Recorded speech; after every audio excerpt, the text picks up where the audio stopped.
Hello everyone, a very warm welcome to all of you on the platform Rankers English education. My dear all, आप सबका rankers English education के एक छोटा सा प्यारा सा और खूबसूरत सा चैनल पे, खूबसूरत सा प्लेटफॉर्म पे मैं दिल खोलकर स्वागत करता हूं। आज मैं आपके सामने कुछ स्पेशल टॉपिक पे चर्चा करूंगा। वो टॉपिक रहेगा आपके बायोलॉजी सेक्शन को लेकर के। बेसिकली ऑफलाइन क्लास में मैं जब बायोलॉजी पढ़ा रहा था उसमें रिप्रोडक्टिव सिस्टम स्टार्ट किया था, तो रिप्रोडक्टिव सिस्टम मैं सोचता हूँ कि थोड़ा सा डिटेल ऑनलाइन डिस्कशन करा दिया जाए तो आप लोगों के लिए काफ़ी ज़्यादा बेनिफिशियल होगा। और ऑनलाइन में थोड़ा सा ये कोई भी ज़्यादा दिक्कत नहीं है, हर एक चीज़ को समझाने के लिए मैं कुछ भी बोल सकता हूँ, इसमें कोई डाउट नहीं है। लेकिन ऑफलाइन बेसिस में बोलना थोड़ा सा मुश्किल होता है, बच्चे के सामने उन बातों को एक्सप्रेस करना वो तो थोड़ा डिफिकल्ट होता है मेरे लिए। ठीक है, तो हम लोग आज से स्टार्ट करेंगे और आज से बायोलॉजी का कुछ टॉपिक आपके सामने डेली बेसिस पे आएंगे या फिर अल्टरनेट डेज पे आएंगे ही आएंगे। हम लोग बात करते हैं आज की क्लास में रिप्रोडक्टिव सिस्टम को लेकर के। भैया रिप्रोडक्टिव सिस्टम होता क्या है? ठीक है, याद करो जब हम लोग स्टार्ट किए थे बायोलॉजी उसमें सबसे पहला टॉपिक मैंने लिया था डाइजेस्टिव सिस्टम, कि रियल में डाइजेस्टिव सिस्टम क्या होता है। तो जरा ध्यान से देखना, डाइजेस्टिव सिस्टम को समझने से पहले आपको एक बात पता होना चाहिए कि भैया एक्चुअल में सिस्टम का मतलब क्या होता है, सिस्टम का मतलब क्या होता है रियल में। तो एक बात पता, मैं आपको बताता हूं। जब आपके पास कंप्यूटर आता है या फिर मैं आपको दिखाता हूं, रुक जा, और इसको हम लोग सिस्टम बोलते हैं। आपके सामने ला रहा हूं, ये रहा आपके सामने, इसको हम लोग सिस्टम बोलते हैं। अरे बोलते हैं कि नहीं, इसको सिस्टम बोलते हैं। लेकिन सवाल पैदा होती है, इसको आप सिस्टम कब बोलोगे? केवल ये रख देंगे सिस्टम बोल दोगे? नहीं बोल सकते रे भैया, इसको सिस्टम बोलना गलत हो जाएगा। फिर आपको सिस्टम को बोलने के लिए इसमें माउस जोड़ना पड़ेगा, माउस को ऐड करना पड़ेगा। माउस के साथ साथ इसको आप सिस्टम तब बोलोगे जब इसके साथ कीबोर्ड जोड़ना पड़ेगा। माउस, कीबोर्ड, मॉनिटर वगैरह सब जोड़ना पड़ेगा। मतलब सीपीयू क्या बोलते हैं उसको, सीपीयू जो बोलते हैं, मेरे को उतना टेक्निकल नॉलेज है नहीं।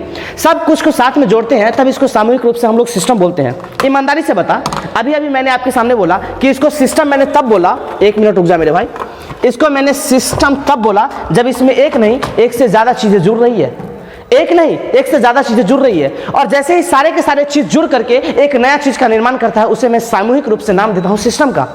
अगर मैं बात करूं तो सिस्टम एक नहीं एक से ज्यादा चीजों से मिलकर के बनता है। इसमें माउस जुड़ा हुआ है, कीबोर्ड जुड़ा हुआ है, मॉनिटर, सीपीयू वगैरह वगैरह सारा चीज जुड़ा हुआ है, तब जाकर के इसको मैंने एक सिस्टम का रूप दिया और इसका नाम मैंने सिस्टम दिया। मैं ये कहना चाहता हूं आपके सामने कि ये जो सिस्टम है, इस सिस्टम का रियल में मतलब एक नहीं एक से ज्यादा चीज को मिला दो और उसी चीज को सामूहिक रूप से एक नाम दे दो, उसी का नाम तो सिस्टम है। आपके सामने लिखा हुआ डाइजेस्टिव सिस्टम, रियल में इस डाइजेस्टिव सिस्टम का मतलब क्या?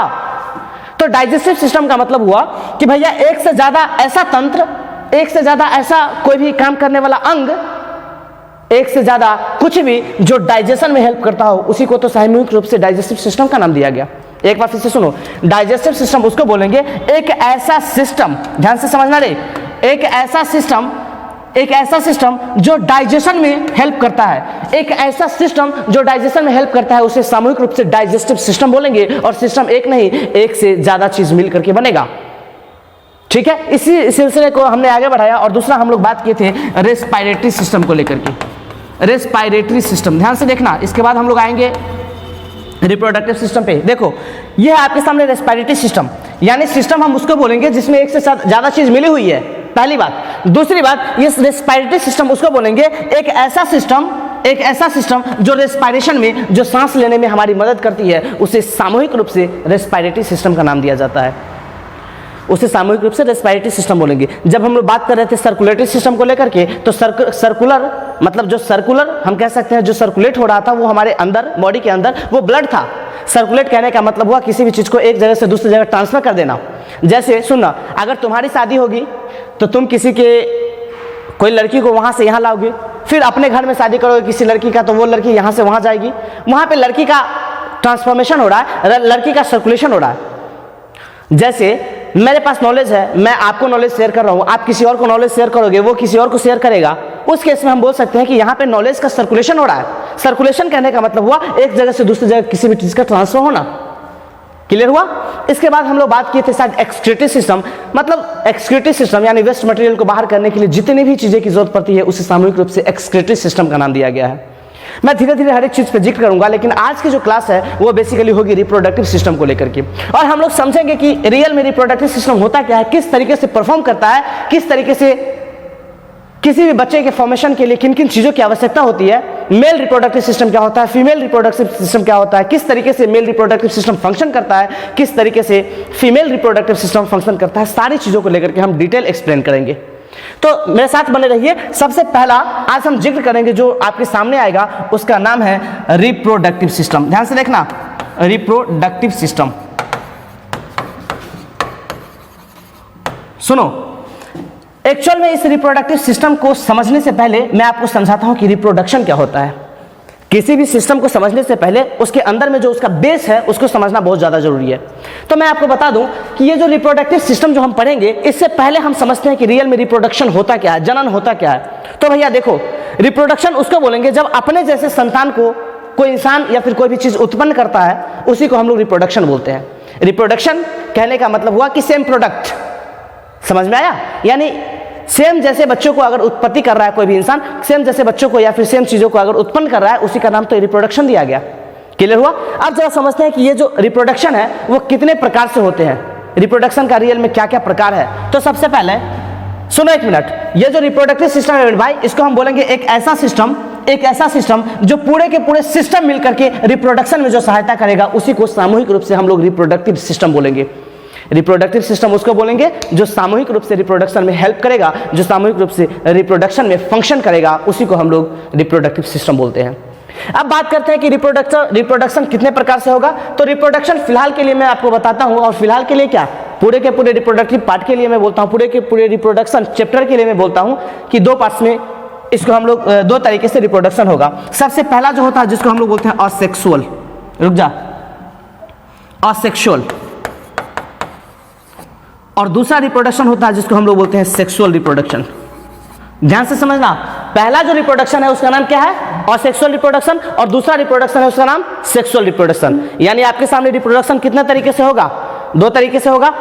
अब असेक्सुअल को हिंदी में हम लोग बोलते हैं अलैंगिक, ध्यान से समझना, अलैंगिक जनन, ठीक है, और सेक्सुअल को हम लोग बोलते हैं लैंगिक जनन। एक एक चीज को समझना, और एक एक चीज जो समझाऊंगा ना वो आपके डायरेक्ट दिल में जाएगा, ये मेरा वादा है। हर एक चीज को एकदम इस तरीके से ब्रेक करेंगे ना कि आपको कभी भी चैप्टर पढ़ने की जरूरत नहीं पड़ेगी, ठीक है, ध्यान से देखना।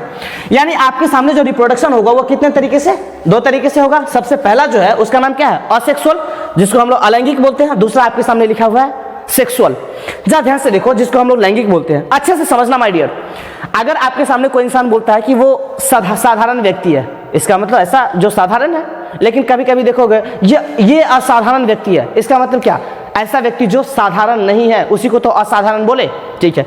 कोई बात होती है तो हम लोग बोलते हैं ये मान्य है, और फिर उसी को बोलते हैं ये अमान्य है। इसका मतलब क्या, मान्य है तो मान्य है, लेकिन अमान्य है इसका मतलब क्या, जो मान्य नहीं है।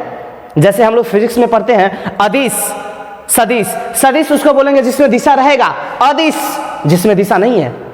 लैंगिक यानी जिसमें लैंगिक, और अलैंगिक बिल्कुल उसका अपोजिट हुआ। मैं आपको यह समझाना चाहता हूं कि जब हम लोग बात करते हैं अलैंगिक को लेकर के, अलैंगिक जनन किस प्रकार से होता है, इसके रिप्रोडक्शन के लिए अलैंगिक जनन जो है उसका रियल में उसका फंक्शन क्या है, ध्यान से देखो। अगर मैं बात करता हूं रिप्रोडक्टिव सिस्टम के ही पार्ट में, सबसे पहला सेक्सुअल रिप्रोडक्शन को लेकर के, लैंगिक जनन को लेकर के, तो हम आपको समझाते हैं कि रियल में लैंगिक जनन क्या होता है। ध्यान से देखना, तो बायोलॉजी इसको डिफाइन करता है और रियल में समझने की भी जरूरत है। अलैंगिक जनन और अलैंगिक जनन रियल में होता क्या है, जरा ध्यान से समझना। सबसे पहले हम बात करते हैं लैंगिक, और दूसरा बात करेंगे हम लोग अलैंगिक। लेकिन जरा ध्यान से समझना इस लैंगिक को, लैंगिक रिप्रोडक्शन या फिर सेक्सुअल रिप्रोडक्शन उसको बोला जाएगा जहां पे मेल और फीमेल दोनों मिलेंगे। ध्यान से समझना, जब हम लोग बात करते हैं सेक्सुअल रिप्रोडक्शन को लेकर के, तो सेक्सुअल रिप्रोडक्शन में दो चीज बहुत ज्यादा जरूरी है, एक मेल और दूसरा फीमेल। यानी हम ये बोल सकते हैं कि इसमें मेल और फीमेल की रिक्वायरमेंट है। सेक्सुअल रिप्रोडक्शन उसको बोलेंगे जिसमें मेल और फीमेल की रिक्वायरमेंट है, बिना मेल और फीमेल का रिप्रोडक्शन नहीं होगा। लेकिन किसमें, सेक्सुअल रिप्रोडक्शन में। समझना, जब हम लोग बात करते हैं सेक्सुअल रिप्रोडक्शन को लेकर के, तो सेक्सुअल रिप्रोडक्शन में मेल और फीमेल कंपलसरी है, मेल और फीमेल कंपलसरी है। अपने जैसे बच्चे की उत्पत्ति के लिए मेल और फीमेल का कंपलसरी होना बहुत जरूरी है। मेल और फीमेल दोनों रहेंगे, इसके बाद अपने जैसे बच्चे को उत्पन्न कर पाएंगे, वो आपका सेक्सुअल रिप्रोडक्शन होगा। समझ में आया? और जब हम बात करते हैं अलैंगिक को लेकर के, असेक्सुअल रिप्रोडक्शन को लेकर के, तो असेक्सुअल रिप्रोडक्शन में कभी भी मेल और फीमेल की जरूरत नहीं पड़ती है। अभी मैंने बताया, जो मान्य होगा वो मान्य है, जो अमान्य है इसका मतलब वो मान्य नहीं है, जो साधारण है इसका मतलब साधारण है, जो साधारण नहीं है इसका मतलब वो चीजें असाधारण है। तो किसी भी वर्ड के मैक्सिमम बहुत सारा वर्ड होता है जिसके रूट होता है मूल वर्ड, उसके पहले अगर अ जोड़ देते हो या फिर ए जोड़ देते हो, उस केस में इसका मीनिंग निगेटिव हो जाता है और अ के साथ चला जाता है। सेक्सुअल मतलब ठीक है लैंगिक होगा, असेक्सुअल मतलब अलैंगिक होगा। इसका मतलब क्या है? Just opposite.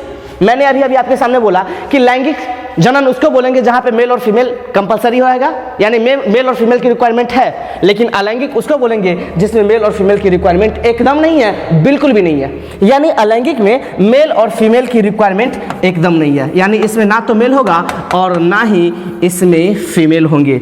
मेल और फीमेल का इसमें कहीं से कोई यूज नहीं है, कहीं से उसकी कोई जरूरत नहीं है। समझ में आया? ना तो इसमें मेल होगा ना फीमेल होगा, उसको हम लोग बोलेंगे असेक्सुअल रिप्रोडक्शन।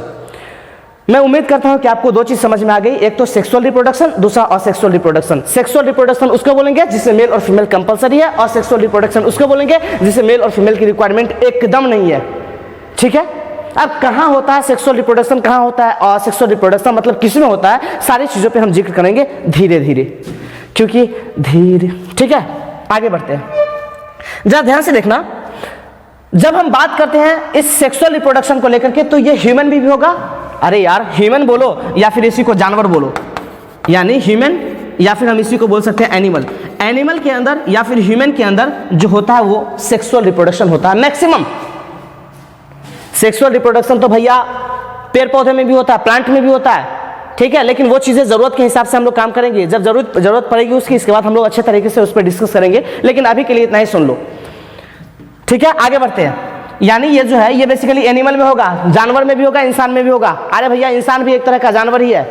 किसी इंसान को बोल दो कि तुम यार शेर लग रहे हो, तुम तो मेरे शेर हो, खुश हो जाएगा कि मेरे को शेर बोल रहा है। और किसी को बोलना दो तू तो यार जानवर है, एकदम जानवर है, वो बोलेगा है मेरे को जानवर बोल रहा है।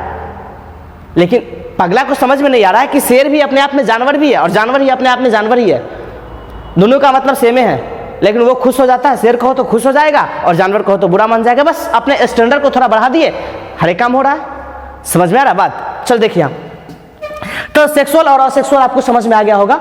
सेक्सुअल उसको बोलेंगे जहां पे मेल और फीमेल की रिक्वायरमेंट है, असेक्सुअल उसको बोलेंगे जहां पे मेल और फीमेल की रिक्वायरमेंट नहीं है। अब बात आती है कि ये जो असेक्सुअल है वो किसमें होता है। तो देख, कोरोना वायरस का नाम सुने हो ना? अच्छा एक बात बताना, कोरोना वायरस में मेल और फीमेल होगा या फिर मेल और फीमेल है? ऐसा तो नहीं। एगो बोलते हैं कि ये मेल कोरोना है और ये फीमेल कोरोना है, नहीं, एकदम नहीं। यानी वो जो एक बीमारी है, एक जो वायरस है, क्या है नहीं हमको उतना जानकारी अभी नहीं है, जरा ध्यान से देखो, और उतना समझना भी नहीं है आपको। जब हम बात करते हैं इस कोरोना वायरस को लेकर के, वह तो वायरस है ये, लेकिन कोरोना वायरस जो है ये बेसिकली इसके रिप्रोडक्शन के लिए जरूरी नहीं है मेल फीमेल का होना। अगर मेल फीमेल की जरूरत नहीं है तो सेक्सुअल होगा या असेक्सुअल, यानी लैंगिक या अलैंगिक। आप बोलोगे अलैंगिक होगा, यानी जहां पे मेल फीमेल की रिक्वायरमेंट नहीं रहेगी वो अपने आप में अलैंगिक होगा। समझ में आ रहा है? अब आगे देखो, जरा ध्यान से देखना।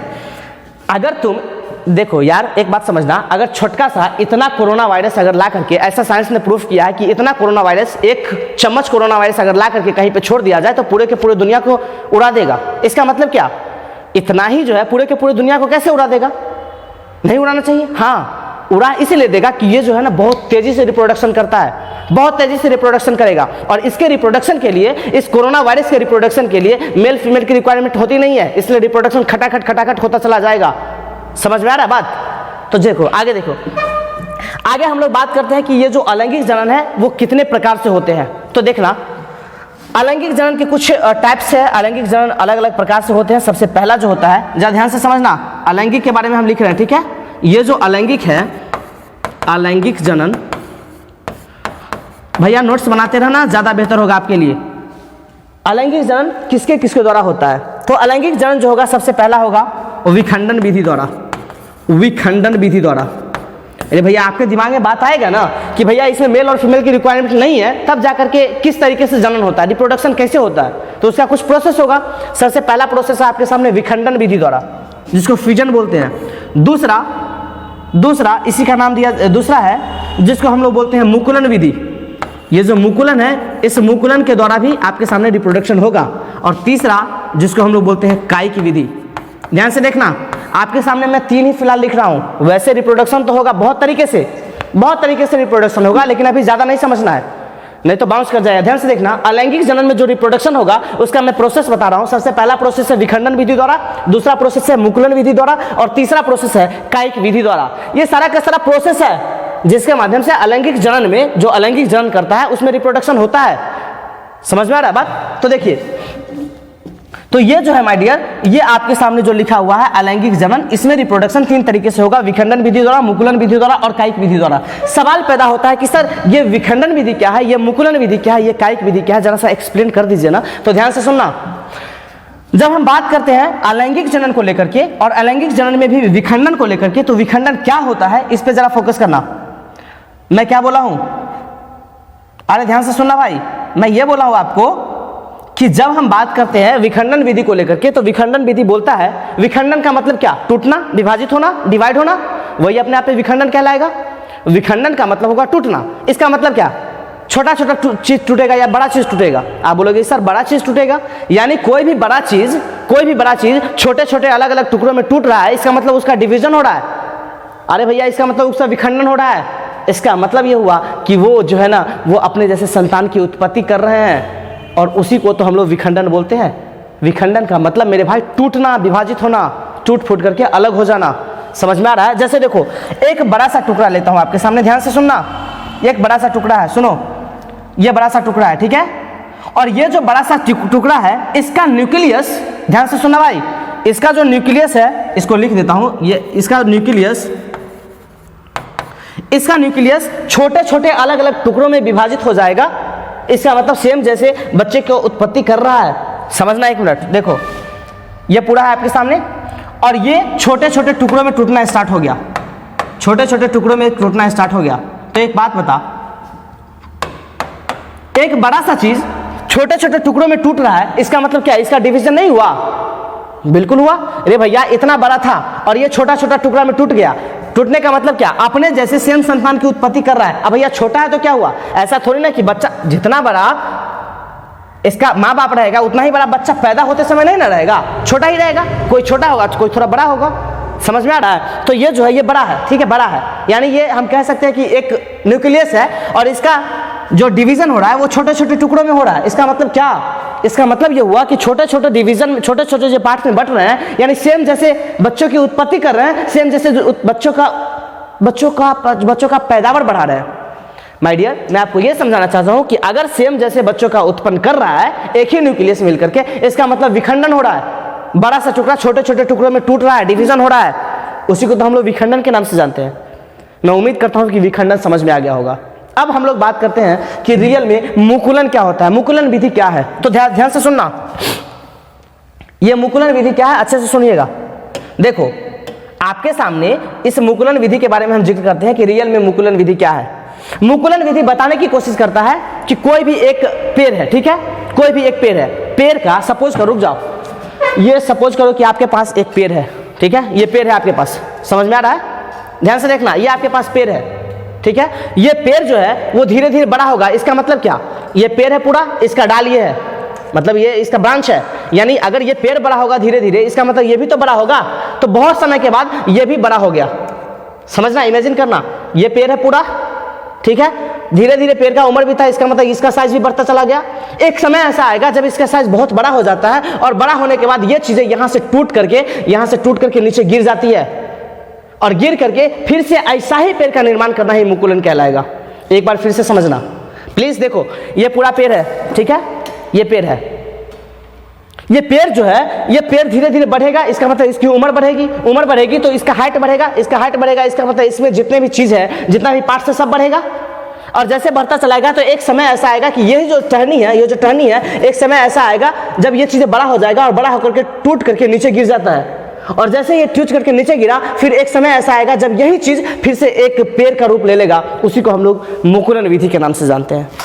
मैं उम्मीद करता हूं कि आपको मुकुलन समझ में आया होगा। अगर नहीं समझ में आया तो जरा ध्यान से देखो, फिगर बना रहा हूं, खुद से ध्यान से सुनना। देखो,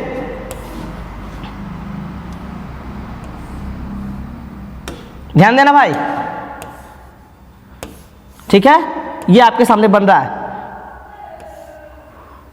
और इतना बड़ा था। एक समझो कि एक पेड़ है, ठीक है, एक पेड़ है, ये अभी इतना बड़ा है, ठीक है, और ये वाला भाग निकला है, ठीक है, जैसे कुछ दिन आगे बढ़ेंगे तो आगे जब बढ़ेंगे तो हम बोल सकते हैं ना ये आगे बढ़ के इतना हो गया, समझना, ठीक है। अब फिर जाकर के धीरे धीरे इसकी उम्र बढ़ेगी, तो उम्र बढ़ेगी इसका मतलब क्या भैया, उम्र बढ़ेगी इसका मतलब यह हुआ कि इसका जो हर एक चीज का साइज बढ़ेगा ना, तो ध्यान से सुनो, हर एक चीज का साइज बढ़ा, और जैसे ही पेड़ का साइज बड़ा हुआ इसका मतलब ये जो टहनी है, ये जो आपके सामने ब्रांच दिख रहा है, इसका भी हाइट बढ़ेगा, अरे बोलो ना, ठीक है, इसका भी हाइट बढ़ेगा। एक समय ऐसा आएगा माय डियर, सुनना, एक समय ऐसा आएगा जब यही वाला टहनी, फिर देखो टाइम बीतेगा, समझना अच्छे से, टाइम बीतेगा, ठीक है, टाइम बीता, एक समय ऐसा आएगा जब यही टहनी, ये जो टहनी आपके सामने दिख रहा है, यही टहनी टूट करके नीचे गिर जाती है, समझना अच्छे से, यही टहनी टूट करके नीचे गिर जाती है, यानी ये जो टहनी आपके सामने है ये यहाँ से टूट करके नीचे गिर जाती है, और जैसे ही ये टहनी नीचे गिर जाती है और यही टहनी फिर से दोबारा यानी नीचे गिर गई, ठीक है, ध्यान से देखना, ये आपके सामने बन करके तैयार हुआ और ये नीचे गिर गई, नीचे गिरने के बाद फिर से बहुत दिन के बाद या कुछ समय के बाद ऐसा ही पेड़ का निर्माण कर देता है, वही तो अपने आप में मुकुलन हुआ। मुकुलन देखो है इतना बड़ा, कुछ दिन बाद बढ़ा और बढ़ा तो इसका छोटा वाला पार्ट टूट गया, अभी तक रिप्रोडक्शन नहीं हुआ है, अभी तक मेरे भाई यहां से यहां आने में रिप्रोडक्शन बिल्कुल भी नहीं हुआ, लेकिन यहां से यहां जाने में रिप्रोडक्शन हो रहा है कि जैसे ये पार्ट बड़ा हुआ तो यही पार्ट टूट करके नीचे गिरेगा और फिर से जो नीचे गिरा हुआ पार्ट है वो इस पेड़ का रूप ले लेगा। तो ईमानदारी से बताना, पेड़ की संख्या 1 थी लेकिन अब जाकर के 2 हो गई, 3 हो जाएगी, 4 हो जाएगी, 5 हो जाएगी, इसी तरीके से बढ़ता चला जाएगा। इसी को हम बोलते हैं मुकुलन विधि। मुकुलन विधि द्वारा सेम चीज बड़ा होकर के कुछ समय बाद गिर करके टूट जाती है और वही चीज फिर से रिप्रोडक्शन कर लेता है, दैट इज द मुकुलन प्रोसेस, बडिंग प्रोसेस जिसको बोलते हैं। समझ में आ गया? आगे देखो, आगे हम लोग बात करते हैं कायिक विधि कि कायिक विधि क्या है, तो जरा ध्यान से देखना। कायिक विधि उसको बोलते हैं, कभी कभी ऐसा देखना कि आम का पेड़ है और उसमें इमली का पेड़ निकल गया है, समझना, कभी कभी ऐसा होता है कि सेम चीजों के पेड़ में दूसरा चीज निकल जाता है। जैसे देखो, सपोज करो कि ये पेड़ है, ठीक है, ये पेड़ है, ये पूरा पेड़ है मेरे भाई, ध्यान से देखना, ये पेड़ है, और जैसे ही ये पेड़ है तो कुछ दिन के बाद ऐसा होता है कि इस पेड़ के अंदर से यहां पर से एगो दूसरा पेड़ निकल गया। देखना, यहां से एगो दूसरा चीज का पेड़ निकल गया। सपोज करो कि ये है बबूल का पेड़ और यहां पे निकल गया आम का पेड़। कैसे? एक पेड़ से अलग पेड़ का रिप्रोडक्शन हुआ, लेकिन कैसे? उस प्रोसेस को हम लोग बोलते हैं कायिक प्रोसेस, दैट इज कायिक विधि। मैं उम्मीद करता हूं कि आपको 3 चीज समझ में आ गया होगा। एक बार फिर से रिवीजन करता हूं। जब हम लोग बात करते हैं सेक्सुअल रिप्रोडक्शन को लेकर के, तो सेक्सुअल रिप्रोडक्शन में मेल और फीमेल की रिक्वायरमेंट होती है। जब हम बात करते हैं असेक्सुअल रिप्रोडक्शन को लेकर के, तो उसमें मेल और फीमेल की रिक्वायरमेंट एकदम नहीं होती है। उसमें कुछ प्रोसेस होते हैं जिसके थ्रू बच्चे का पैदावार होता है या फिर बच्चे पैदा होते हैं।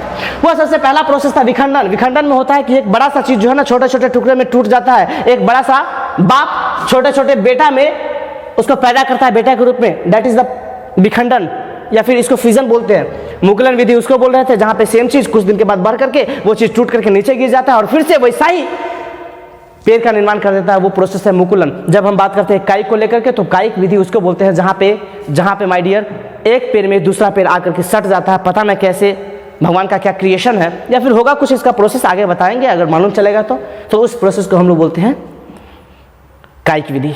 समझ में आ गया? यहां तक तो आपको समझ में आ गया। अब जरा बात को आगे बढ़ाते हैं।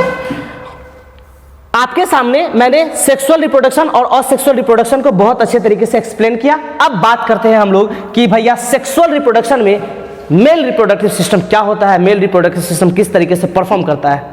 आपको अगर यह बात समझ में आ जाएगी ना तो हर कुछ समझ में आ जाएगी, ठीक है। जरा एक बार मैं कमेंट देख लेता हूं कि क्या स्थिति है। चलो ठीक है, आज की क्लास हम लोग यहीं पे रखेंगे क्योंकि थोड़ा सा क्लास लंबी हो गई है, लगभग आधे घंटे की क्लास है। खैर कोई दिक्कत नहीं है, हम लोग एक एक चीज़ को समझने की कोशिश करेंगे। जब तक एक एक चीज़ नहीं समझ में आएगा तब तक फिर हम लोग आगे बढ़ेंगे तो फिर दिक्कत ही दिक्कत है। एक एक चीज़ आपको अगर समझ में आ रही है ना तो समझो कि रिप्रोडक्शन जो है आपके जीवन के लिए भी काफ़ी ज़्यादा यूजफुल है और एग्जाम के पॉइंट ऑफ व्यू से तो है ही।